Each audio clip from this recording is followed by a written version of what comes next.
Wayanad ദുരന്തബാധിതരുടെ bank വായ്പകൾ എഴുതിത്തള്ളുന്നതിൽ തീരുമാനം 2 ആഴ്ചയ്ക്കകമെന്ന് കേന്ദ്ര സർക്കാർ ഹൈക്കോടതിയിൽ.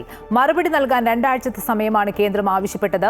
ഹൈക്കോടതിയുടെ ആവർത്തിച്ചുള്ള ഇടപെടലിന് ശേഷമാണ് കേന്ദ്ര സർക്കാരിന്റെ മറുപടി. വയനാട് ദുരന്തബാധിതരുടെ ബാങ്ക് വായ്പ എഴുതിത്തള്ളാനാകുമോ എന്ന വിഷയത്തിൽ മറുപടി നൽകുവാൻ 2 ആഴ്ച കൂടി സമയമാണ് കേന്ദ്ര സർക്കാർ ഹൈക്കോടതിയിൽ ആവശ്യപ്പെട്ടത്. എന്തിനാണ് ഇനിയും സമയം നീട്ടി ചോദിക്കുന്നതെന്ന് കോടതി ആരാഞ്ഞു. വിവിധ വകുപ്പുകളുമായി ചർച്ചകൾ തുടരുകയാണെന്നായിരുന്നു കേന്ദ്ര സർക്കാരിന്റെ മറുപടി. ബാങ്ക് വായ്പ എഴുതിത്തള്ളാനാവില്ലെന്ന കർശന നിലപാടിലായിരുന്നു കേന്ദ്ര സർക്കാർ. എന്നാൽ ഹൈക്കോടതിയുടെ നിരന്തര വിമർശനങ്ങളെ തുടർന്നാണ് ഇക്കാര്യം ആലോചിക്കാം എന്നെങ്കിലും കേന്ദ്ര സർക്കാർ കോടതി നിലപാടെടുത്തത്.